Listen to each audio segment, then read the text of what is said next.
School വിട്ട് ഞങ്ങൾ എല്ലാവരും എത്തുന്ന സ്ഥലമാണ് കട. അച്ചുമ്മ വന്ന് ഫ്രിഡ്ജ് തുറന്നെങ്കിൽ ജ്യൂസ് അച്ചുമ്മ വേഗം അടച്ചിട്ട് കേട്ടോ. പാറുവിനെ പേടിച്ചിട്ടാണ്. കാരണം പാറു ജ്യൂസ് എടുത്തു കഴിഞ്ഞാൽ പിന്നെ ഒരെണ്ണം കൊണ്ട് മതിയാവില്ല. അവളിങ്ങനെ എടുത്തുകൊണ്ടേയിരിക്കും. കാരണം അങ്ങനെ കുറെ കുടിക്കുന്നത് പൊട്ടയാന്ന് പറഞ്ഞാൽ പാറു കേൾക്കില്ല. അതുകൊണ്ട് അച്ചുമ്മ വേഗം അടച്ചിട്ടു. ചായക്ക് എന്താണെന്ന് ചോദിച്ചപ്പോൾ അച്ഛൻ എന്താ മുട്ട എടുത്തു കൊടുത്തു കേട്ടോ അച്ചുമോന്. ഇത് കൊണ്ടേ പുഴുങ്ങി തിന്നെ ബുൾസൈ അടിക്കുക എന്തെങ്കിലും ചെയ്യുന്നു പറഞ്ഞു.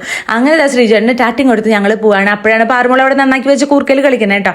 അങ്ങനെ അവിടെ നിന്ന് ഞാൻ പാറുവിനൊക്കെ പിടിച്ചുകൊണ്ട് പോവാണ്. പിടിച്ചുകൊണ്ട് പോകുമ്പോൾ കണ്ട ഞങ്ങളുടെ കയ്യിൽ കുറേ സഞ്ചിയും ബാഗൊക്കെ ഉണ്ടാവും കേട്ടോ.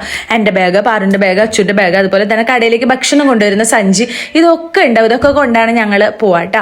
അങ്ങനെ അതും കൊണ്ട് വീട്ടിലെത്തി. വിശന്നിട്ട് വയ്യാട്ടോ. വിശന്നിട്ട് വയ്യാതെ അടുക്കളയെത്തിയപ്പോൾ ഉണ്ട് അവിടെ ചക്ക. എൻ്റെ ഫേവറേറ്റ് ആണ് കേട്ടോ ചക്ക. എന്തുകൊണ്ട് ചക്കയോട് ഇത്ര ഇഷ്ടം ചോദിച്ചു കഴിഞ്ഞാൽ എനിക്ക് അറിഞ്ഞൂടാ. ചക്ക ഭയങ്കര ഇഷ്ടമാണ് എനിക്ക്. അതുകൊണ്ട് ചക്ക മുഴുവൻ ഞാൻ അച്ചുമനും പാറുമോളും കൂടി കഴിച്ചു കേട്ടോ.